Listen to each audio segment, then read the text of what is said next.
কিছু কিছু গল্পের শেষটা যে এতটা কষ্টের, এই গল্পটা না শুনলে কখনোই বুঝবে না। তো পুরো গল্পটি শুনুন। একটি 19 বছর বয়সী মেয়ে তার প্রেমিকের কাছে গিয়ে বলে, আমার 20তম জন্মদিনে তুমি আমাকে কি উপহার দিবে? ছেলেটি মুচকি হেসে বলল, এখনো তো অনেক সময় আছে, আর সময় হলে তুমি তোমার জন্মদিনের উপহার পেয়ে যাবে। বেশ কিছুদিন যাওয়ার পর একদিন হঠাৎ করে এই মেয়েটি অজ্ঞান হয়ে যায়। বাসার সবাই বেশ অস্থির হয়ে যায়, কিছুই বুঝে উঠতে পারছিল না কেউ কি হয়েছে মেয়েটার। তারপর সবাই মিলে তাকে হাসপাতালে নিয়ে গেল। হাসপাতালের ডাক্তার অনেক পরীক্ষা নিরীক্ষা করার পর তার পরিবারকে জানালো, সাদিয়ার হার্টে একটা ছিদ্র ধরা পড়েছে। এখন যদি খুব তাড়াতাড়ি হার্ট পরিবর্তন না করা হয়, তাহলে হয়তো সাদিয়াকে আর বাঁচানো সম্ভব হবে না। সবাই এই কথাটি শুনে কান্নায় ভেঙে পড়ল। সাদিয়ার মা বাবা কিছুতেই মেনে নিতে পারছিল না।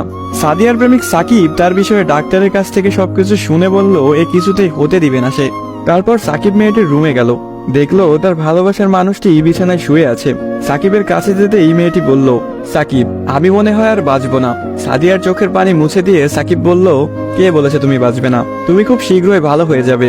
মেয়েটি বলল, তুমি কি করে জানলে? ডাক্তার তো বলেছে আমার হার্টে একটা ছিদ্র ধরা পড়েছে, আর আমাকে বাঁচানো সম্ভব না। ধুর পাগলি, তোমার কিছুই হবে না, দেখো তুমি ভালো হয়ে যাবে। এভাবেই বেশ কিছুদিন যাওয়ার পর সাদিয়া সম্পূর্ণ সুস্থ হয়ে যায় এবং বাসায় ফিরে যায়। বাড়িতে ফিরে এসে সাকিবকে খুঁজতে থাকে, না পেয়ে সাকিবের বাড়ি চলে যায়। সাকিবের বাড়িতে কেউ নেই। অবশেষে সাকিবের ছোট বোনের দেখা পেল সাদিয়া। কিরে, তোমার ভাই কোথায়?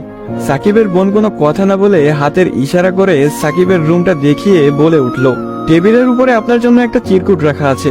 সাদিয়া কথাটি শুনে রুমে গিয়ে চিরকুট হাতে নিয়ে পড়তে শুরু করলো। প্রিয়তমা, আমি জানি যেদিন তুমি এই চিরকুটটি হাতে পাবে সেদিন তুমি সম্পূর্ণ সুস্থ হয়ে যাবে, সবকিছু ঠিক হয়ে যাবে আগের মতো, যেমনটা আমি তোমাকে বলেছিলাম। আমি বলেছিলাম না কিছু হবে না, দেখছো তাই হয়েছে। তুমি আমার কাছে 20তম জন্মদিনের উপহার চেয়েছিলে না? অনেক ভেবেছি, কিন্তু তোমাকে কি উপহার দিব ভেবে পাচ্ছিলাম না। তোমার অসুস্থতার কথা যখন ডাক্তারের কাছ থেকে শুনলাম, যখন বললো একটা হার্ট খুঁজতেছিল, তখন মনে হলো তোমার জন্য এর চাইতে ভালো কোনো উপহার হয় না।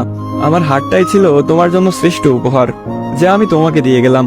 মন খারাপ করো না, আমি আকাশের ওই উপর থেকে তোমাকে সবসময় দেখবো।